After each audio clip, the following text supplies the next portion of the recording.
enfim, foi uma grande festa, uma comida muito boa, né? Depois de manhã nem consegui tomar café da manhã.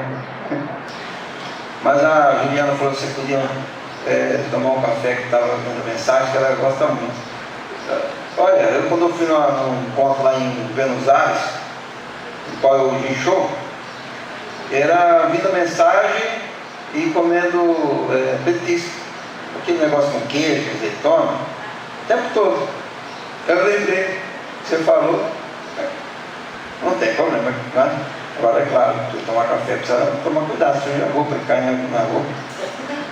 Bom, vamos fazer uma introdução sobre a liturgia. Vamos lá, Renato? A liturgia sagrada, porque tem a liturgia de uma forma geral, até serviço público.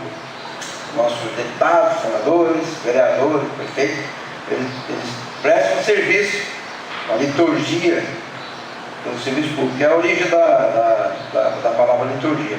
Evidente que no Brasil está um problema, né? Estão fazendo a liturgia para eles mesmos. Fizeram a liturgia na Petrobras que destruiu tudo. Agora aí, sacrifício e liturgia, para que você seja ministro de Cristo Jesus entre os gentios. Aí Paulo se identifica com liturgos, um ministro, ou daquele que faz a liturgia, liturgon de Cristo Jesus, para toda a etnia. Einaime liturgon Cristo Jesus está etnia. Ser ministro de Cristo Jesus para todas as etnias. E você vê, tem uma palavra aqui embaixo, aqui, essa aqui. Isso aqui é o tipo de serviço sagrado. Hiero é o sacerdote. Então, a mente de Paulo, ele era judeu, então ele fazia o que? Ele fez uma transposição do significado do sacerdote no tabernáculo e passou para ele como um sacerdote a serviço do Evangelho. Porque sendo judeu, ele tinha muito a mente assim presa nessas ideias, nessas palavras. Evidente, não é? Um judeu bom. Aqui temos mais assim, uma tradução livre poderia ser funcional entre os gentios. Quando ele disse um liturgon, ele queria dizer que queria funcionar bem para os gentios. E funcionou, Paulo funcionou bem como um liturgon. Sagrado encargo de anunciar as boas novas. São as duas que eu tinha falado antes. Do Hieron conta o Evangelho de Deus. É o encargo, esse encargo de anunciar as boas novas, é o encargo sagrado do Hiero, do sacerdote. Também se fala num ergon diaconia, que é os serviços do diácono, é uma liturgia. E aí essa palavra ergon é também sinônimo de liturgia. Ela trabalha junto. Se você pegar o dicionário grego, ele vai dar liturgia onde está ergon, porque são semelhantes. É chamado sinônimo. Então o trabalho do diácono, haveria com vista ao aperfeiçoamento dos santos para o desempenho do seu serviço, que é a diaconia, para a edificação. Depois Paulo também faz uma interpretação interessante da liturgia como a tusia, que é um sacrifício. Às vezes tem Bíblia que você vê que está como libação. Libação parece que era um tipo de sacrifício de uma bebida. Também fazia lá, os pagãos tinham essas coisas, né? Libação. Mas ali, então, os hebreus, depois com a igreja, ele sente isso de uma forma muito transcendental, porque ele diz assim: olha, eu sou um sacrifício no serviço. É uma tusia na liturgia, é um sacrifício dentro da liturgia, que é o que nós fazemos, né? Você vir num culto, você pregar o Evangelho, a formatura do seminário, todo o trabalho da igreja, ele na verdade é um trabalho sacerdotal, que vem ser então a questão da tusia, dentro da liturgia. É o que nós temos que, por isso que fala de sacrifício. Esse é o tipo de sacrifício. Até mesmo levantar, então, vir num culto, é uma tusia, uma disposição, é uma entrega. Paulo fazia. Estou com sono. Estou com sono, mas daí? Se você for dar expansão à sua carne, você vai dormir o tempo todo. Você vai deitar numa cama e vai acordar no outro dia, enfim. Só que não é muito interessante. Aí ele diz, ainda que seja oferecido como uma tusia na liturgia. E ele fala que se alegra o trabalho de Deus feito de forma pessoa feliz por estar fazendo. E Opus Dei é uma das mais poderosas instituições da Igreja Católica. Ela chama-se Opus Dei, significa obra de Deus. Opus é latim, Opus Dei.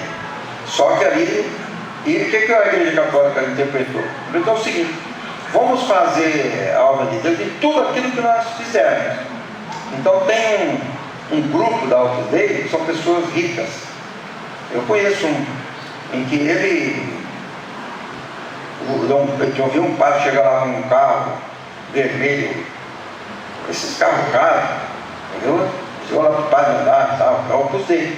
E também fazia umas coisas lá, não é secreto não, mas era uma instituição, e é uma das mais poderosas instituições da Igreja Católica, é o Opus Dei.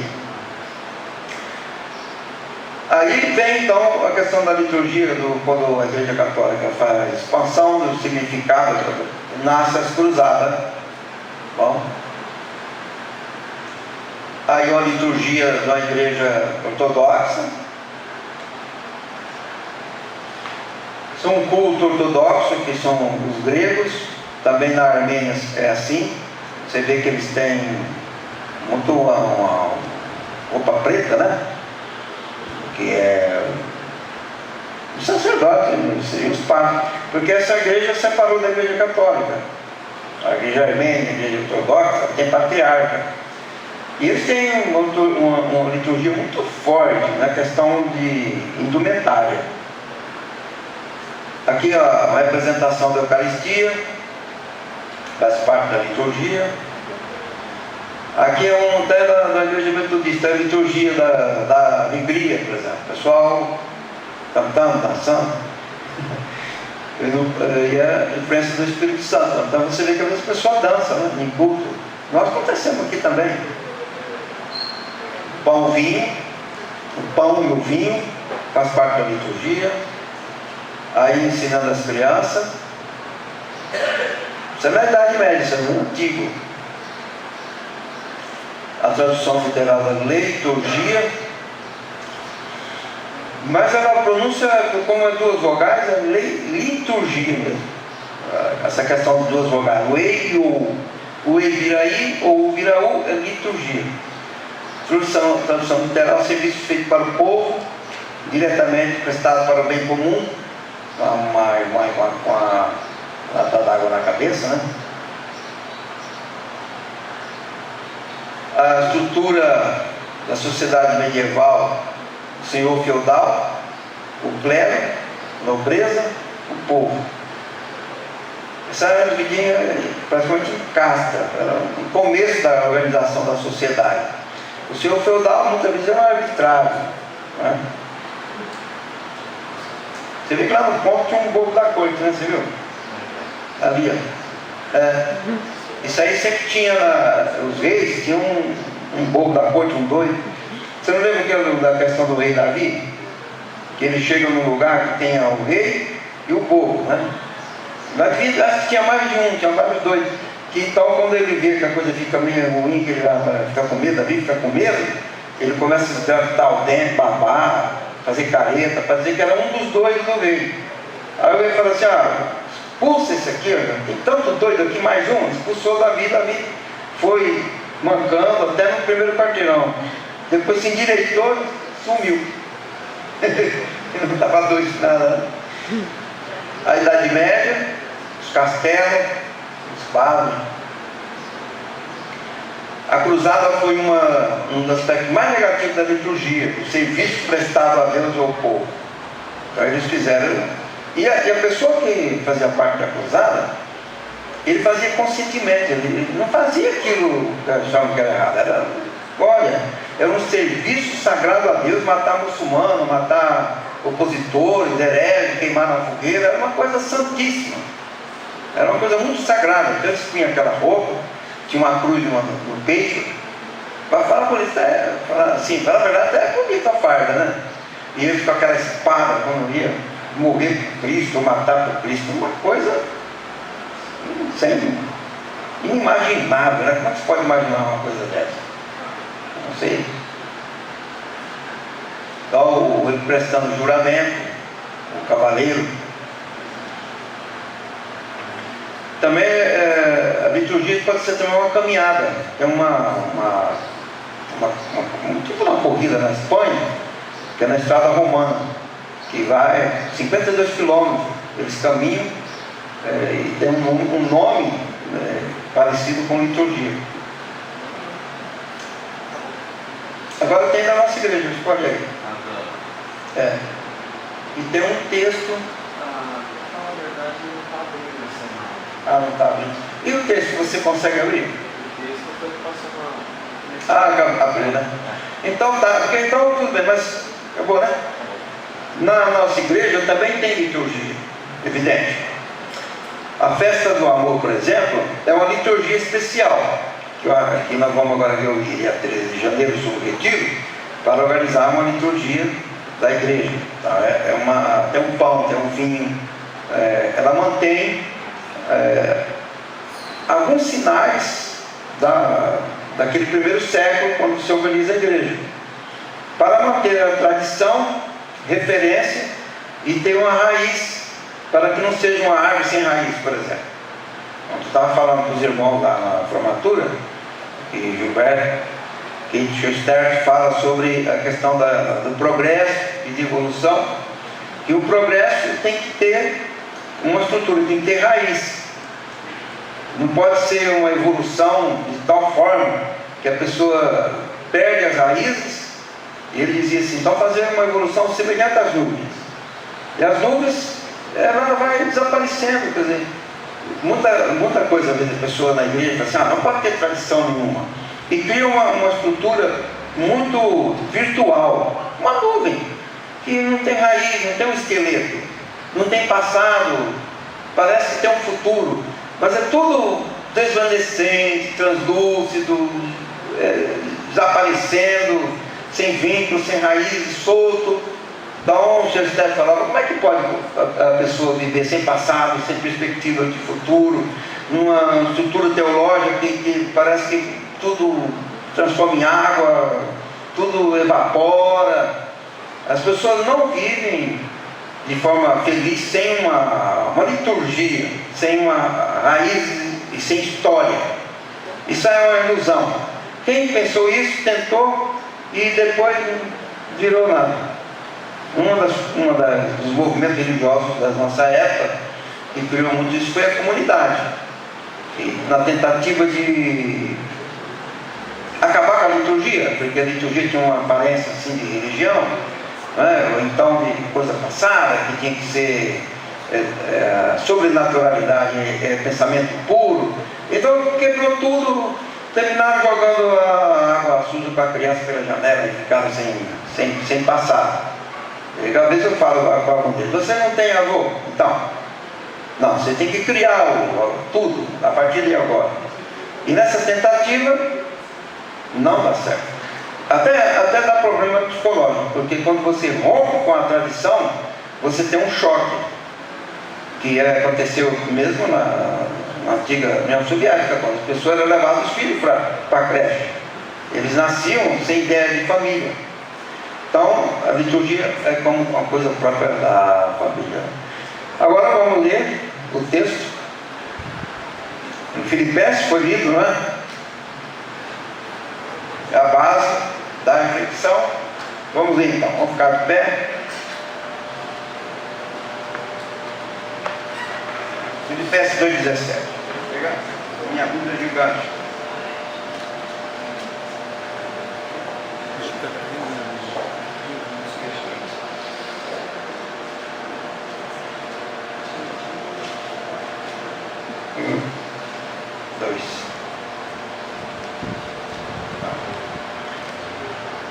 E ainda que seja oferecido por libação sobre o sacrifício e serviço da vossa fé, folgo-me e regozijo com todos vós. Agora aqui no 25 também diz, julguei contudo necessário mandar-vos Epafrodito, meu irmão e cooperador, e companheiro nos combates, e vosso enviado para prover as minhas necessidades. Então aqui Paulo usa também a liturgia, traduzido como cooperador, da carta dos Filipenses. Amém? Vamos fazer uma oração? Vamos convidar para fazer uma oração agora aqui, em nome de Jesus. Quem vem aqui, deixa eu ver. Vem o nosso irmão aqui, ali o Jairo, sabe?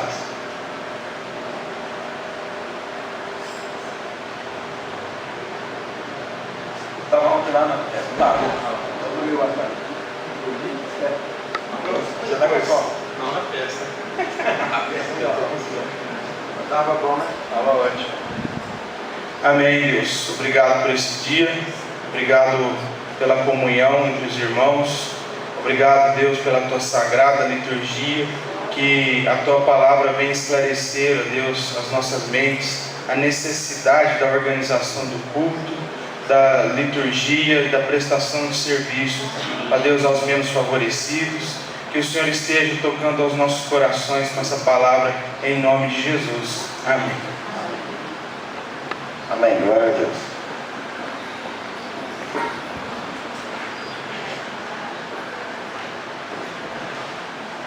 Muito bem. Então a liturgia, nós podemos dividir assim, para nós ter uma compreensão simples, sintetizada, organizada do que é a liturgia e como que ela funciona, porque ela tem uma dimensão, uma grandeza, uma grande dimensão, várias derivações, até a cruzada foi usada para interpretar a questão da liturgia, um serviço, né? Um trabalho. Então a liturgia, ela é uma forma de trabalhar para Deus. Então, como é que começa? Primeiro, a história da liturgia começa na Grécia. Como o Novo Testamento ele é escrito em grego, ele pega emprestado todas as palavras gregas e as significações.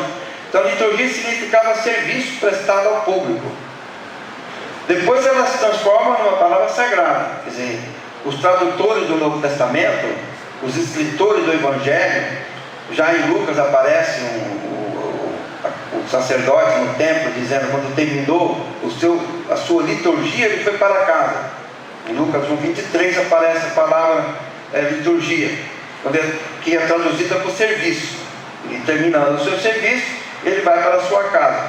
Aí a palavra ela é sacralizada, porque o grego é uma língua como o português, francês, italiano, etc. Mas quando a Bíblia é traduzida, o grego parece que vira uma linguagem sagrada, porque depois eles acham latim, mas o grego é que começa essa jornada sagrada da linguagem, e começa a ser usada a palavra liturgia como serviço prestado a Deus. Então a história é assim que nasce a liturgia.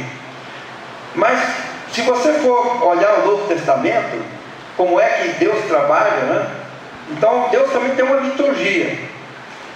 E Paulo, ele trabalhou o seguinte, ele explica a ideia seguinte, tirada de Jesus, porque Jesus fala da liturgia de Deus como um grão de mostarda, em que, nascendo no coração da pessoa, vai fazendo um trabalho, vai criando raízes, vai transformando numa árvore, vai então produzindo até sombras, ou lugar para descanso. Essa é a liturgia divina feita para o cristão, para aquele que crê em Deus. Então Paulo, como é que Paulo entendeu essa liturgia? Ele entendeu assim, que todas as coisas, que é quantas, todas as coisas cooperam O que é a palavra coopera? É cooperar. É um operador e um cooperador, um piloto e um copiloto. Os dois, né, para fazer uma obra, para dirigir ou pilotar um avião, um carro, etc. Então essa palavra é da sinergia. O bispo parece que gosta muito da sinergia, que é o sinergon, que é ergon, trabalho, e a prefixo de sino, que é juntar, que é usado na sinagoga. Sinagoga, juntar, né? Síntese. E agora então é usado o sinorgon, quer dizer, Deus usa a liturgia, se você olhar essa palavra equivale a liturgia, então liturgia é uma operação, um trabalho.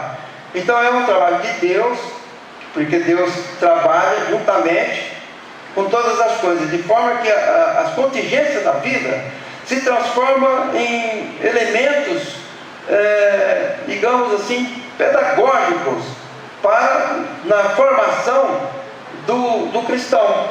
Porque quando ele diz que todas as coisas sinorgon para o bem do Filho de Deus, então quer dizer que as coisas, quais são as coisas? Tudo aquilo que nós vivemos. Então hoje, por exemplo, a formação dos alunos do seminário é uma coisa, faz parte desse pano, desse tudo. Quando então a pessoa está na igreja, por isso que a igreja católica usou essa questão do Opus Dei. Se todas as coisas cooperam para o bem daqueles que amam a Deus, todas as coisas inclui o seu trabalho, inclui tudo que você tem, tudo que você é. Lá na Argentina, quando começou o discipulado com João Carlos Ortiz, ele chegou a dizer para a igreja: olha, o que acontece é o seguinte, vocês não têm nada, nem carro, nem casa, nem nada, é tudo de Deus, tudo da igreja. E as pessoas abriram a porta da igreja, emprestaram o carro, a igreja tem uma revolução, porque isso é a sinergia, é o sinorgon, quer dizer, que Deus trabalha juntamente com todas as coisas. Então todas as coisas cooperam. O panta, que é tudo, e tudo é tudo mesmo. É que você fala é tudo. Não, mesmo a minha família. A minha família não, é minha e de Deus. Tem um irmão que fala assim: eu divido tudo com a igreja, menos minha mulher. Eu falo: mas não é isso, eu não divido sua mulher com a igreja, não é? Por que para o senhor falar uma coisa assim? Não tem sentido. Então eu divido tudo que é igreja, menos o meu carro.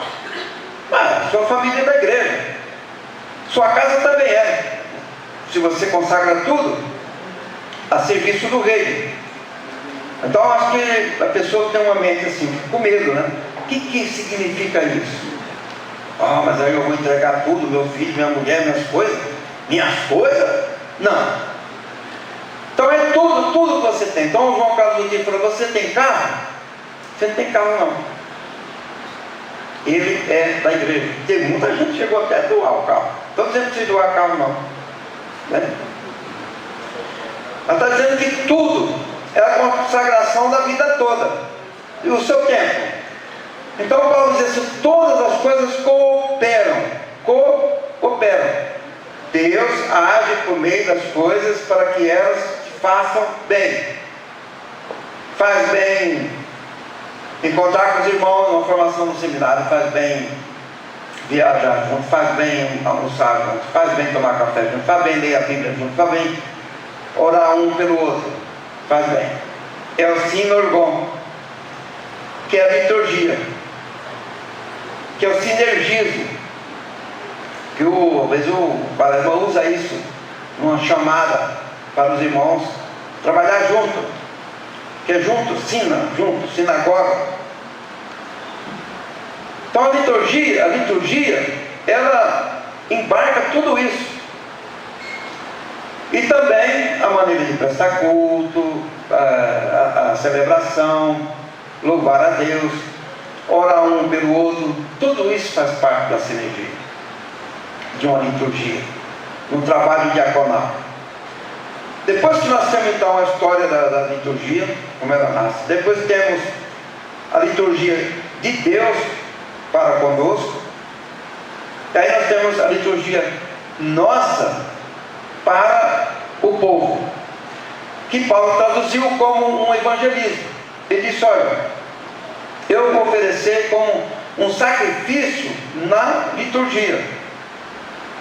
Porque para você fazer o discipulado, ou você fazer uma pregação, ou você ir em qualquer lugar, ou você ir numa favela orar pelos enfermos, ou no hospital orar pelos enfermos, ou num bairro pobre orar pelos enfermos, ou atender o seu vizinho, enfim, tudo isso é a liturgia sua para com o próximo. É uma liturgia.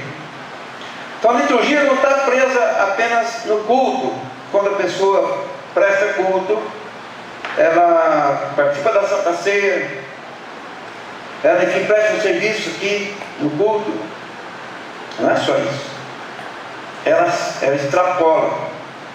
Ela vai para o campo, ela vai para o mundo. Essa é a liturgia do crente para o mundo. Por isso que Paulo, ou quem escreveu a carta aos Hebreus, se supõe que é Paulo, mas a linguagem não é de Paulo, então também não sei se é de Apolo, ou se é de Áquilo, Priscila, ou quem foi, tá? Quem escreveu o livro de Hebreu, mas foi alguém inspirado. Ele diz que o serviço religioso é uma liturgia. E Paulo disse que era um liturgon, ele era a liturgia. A liturgia chega a um ponto que você se transforma numa liturgia, que Paulo traduzia como ministro. Há outra palavra para ministro, mas Paulo usou essa, o liturgon, porque ele somou tudo o trabalho de Deus e incorporou. Seria mais ou menos como você lê o Evangelho e diz assim, ó, e o Verbo se fez carne e habitou entre nós. Liturgon é quando a liturgia é você mesmo a liturgia. Você é uma liturgia andando. Então Paulo diz assim, eu sou um liturgon, eu sou Santa Ceia, eu sou bons frutos, eu sou cooperação com os pobres, eu sou oração pelos enfermos, eu sou o bem do próximo, eu sou aquele que Deus usa para abençoar o próximo. Eu sou um liturgon. Eu sou a manifestação da liturgia. Então a liturgia, ela vai bem mais além. O liturgon, então, é a manifestação concreta da liturgia no meio do povo. Aí você está sendo um liturgon. Paulo, então, diz que Epafrodito era um ajudante, um liturgon, era uma liturgia, um cooperador.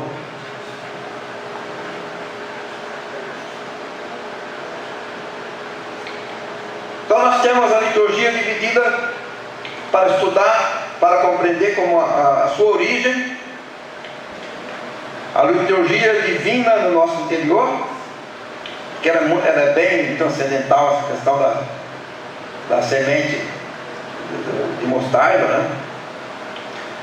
O que ela faz no nosso interior como trabalho litúrgico para transformar você no liturgon.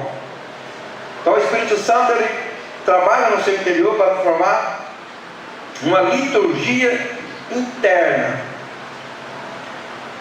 É aquela pessoa que gosta de servir, por exemplo, que está sempre servindo, que está pronto para servir ao próximo em nome de Deus. Isso é liturgia, isso é ser liturgon. Então o Espírito Santo faz esse trabalho, e Deus usa todos os eventos. E Deus não dispensa as contingências da vida, boas, não boas, mais ou menos, tudo vai somando para você ser um liturgon. Deus usa as coisas e vai construindo em você, no seu interior, um edifício litúrgico. Você vê que Paulo então entendia que essa liturgia, ela é edificante. Porque quando nós pensamos em liturgia, nós pensamos na igreja católica, quando o padre faz assim, né? Pai, filho, mais ou menos assim, né? E teve tempos que os protestantes mais ignorantes falavam que fazia assim, Era o sinal da besta. Mas quando que o sinal da cruz é o sinal da besta? Eu perguntava para ele, é impossível que seja. A cruz, sinal da besta? Não, quando feita na testa. Mas qual é o problema? Na antiguidade, um grupo de judeus fizeram um sinal na testa, com o taf, a letra hebraica, a última aqui, a letra hebraica no tempo mais remoto, ela parecia uma cruz. Ela parecia até mesmo, sabe aquele sinal do nazismo, que é uma cruz do nazismo? Ela tinha mais ou menos aquele perfil, aquela configuração. Vê que coisa, né? E o nazireu, eu sei que a palavra nazireu é aquele consagrado a Deus. Mas não tem nada a ver com o nazismo. Então, eles faziam um sinal, e Deus aprovou aquele sinal. E aquele sinal vai lá para o Novo Testamento como sinal da promessa.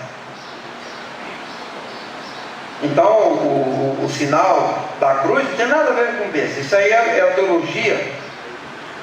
É a teologia empobrecida, enfraquecida, aquela teologia pobre da igreja pentecostal de 30 anos atrás, que já se perdeu no espaço, no tempo, ninguém mais lembra disso. Mas quantas pessoas falavam que isso, sinal da cruz é sinal da besta? Eu não estou com colheita, vai. A cruz, mas o pessoal tem até o hino da cruz. Como é que ela pode ser o sinal da besta? Então, o Espírito Santo faz esse trabalho no interior do cristão, para que ele seja a expressão da liturgia, do serviço. Então, a liturgia tem essa cadência, essa escala de valores. Ela cresce, mas como uma árvore, não como uma nuvem. Ela tem raízes históricas. Então a liturgia é uma coisa importante na igreja cristã. Sem a liturgia ela fica vazia, vai perdendo seu significado.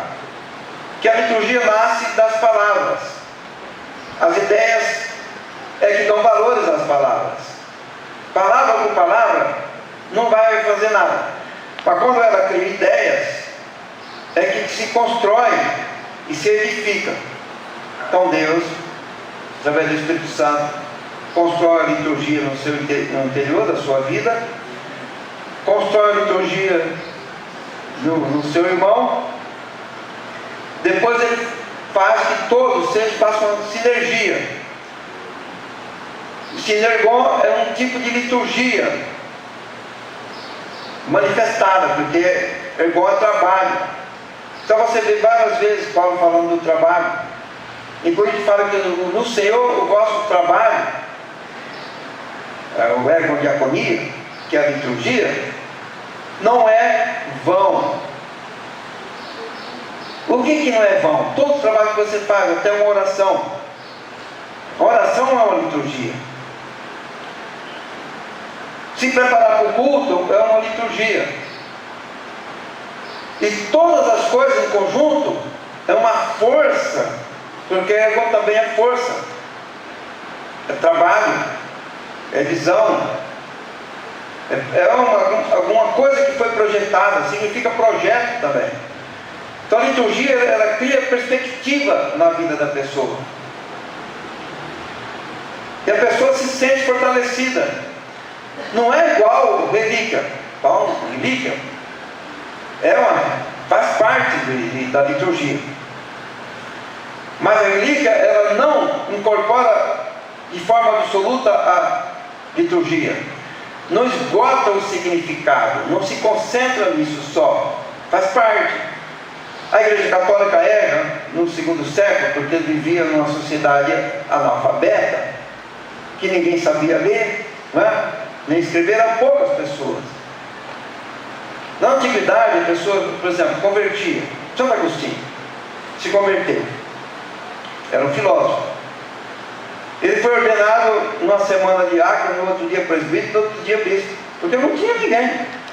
Tinha muito cristão, mas era analfabeto, não sabia usar a razão. Como é que ia colocar para dirigir a igreja? Não ia virar nada.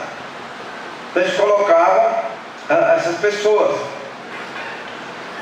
Então a pessoa chegava a bispo ali em 3 dias, porque era um mar de ignorância. Tinham 200 evangelhos, 90% era apócrifo, gnóstico.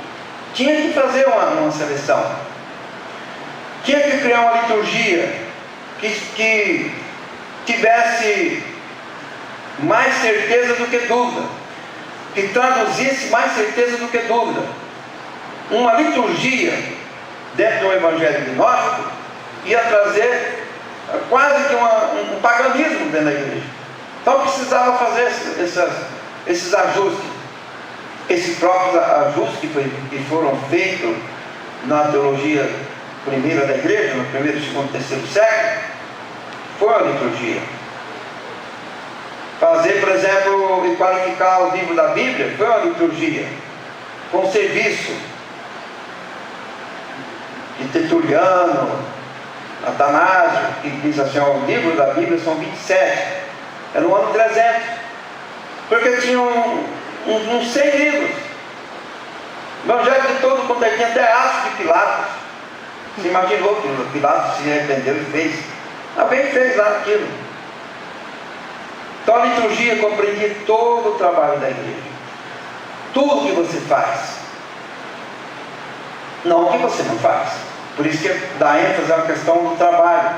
Às vezes é traduzido por serviço, e serviço implica em esforço. Esforço implica também em sacrifício, que é cozinha. Então você percebe o valor que tem a liturgia, o valor que tem a liturgia, a importância que tem para a nossa vida. Era tão importante que Paulo chegou a dizer: então eu sou um liturgão. Você pensar assim hoje, você pensa assim: que é isso? Para Paulo era simples. Liturgão é aquele que estava ministrando para os gentios. Então liturgão é aquele que faz discípulo, é uma liturgia. A liturgia implica em organização, liturgia implica no sagrado, liturgia implica em trabalho, liturgia implica em sinurgon, trabalho em conjunto dos irmãos, e Deus é que faz todas as coisas, uma sinergia.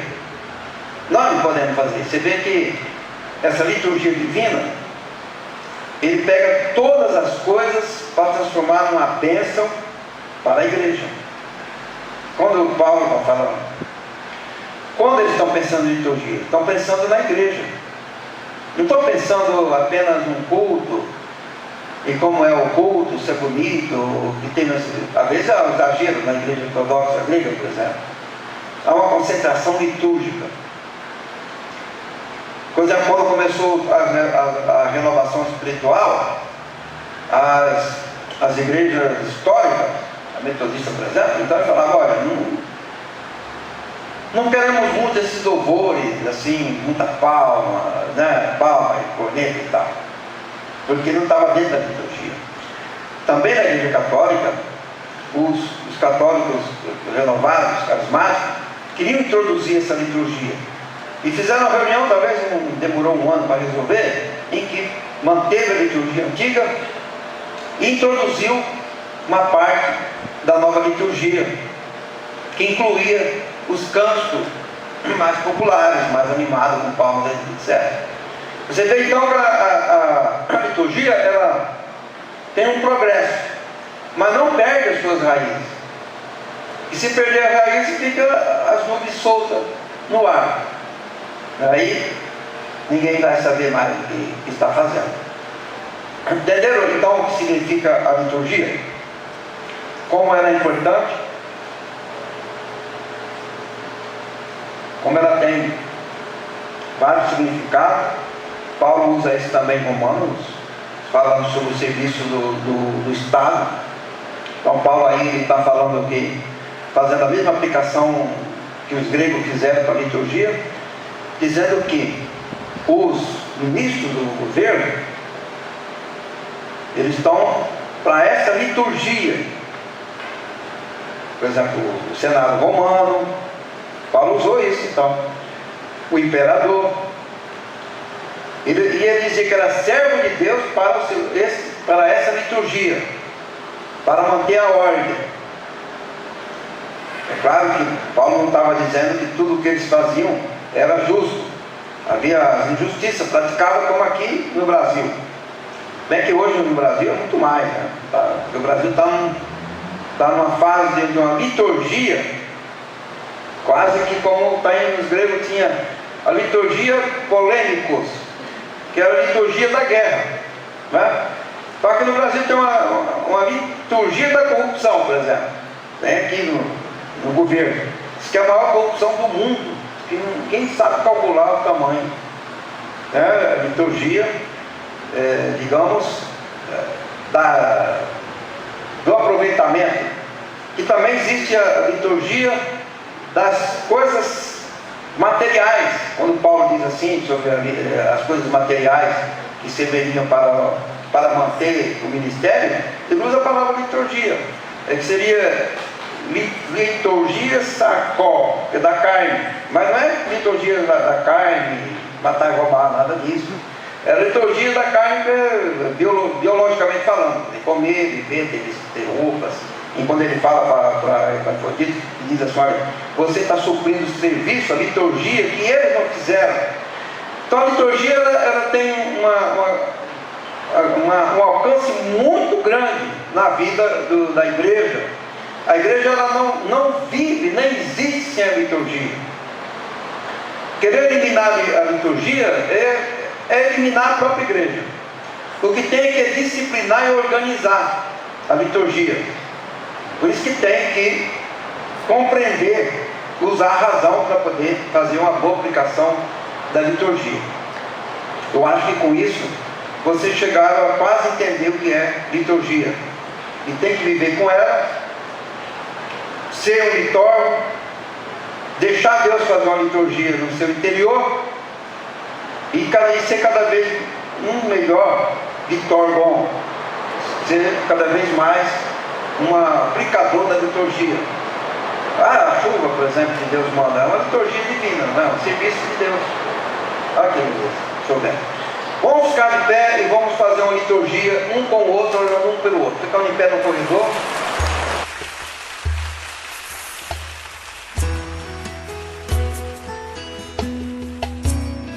Levanta tus manos, dile conmigo: Espíritu Santo, tócame.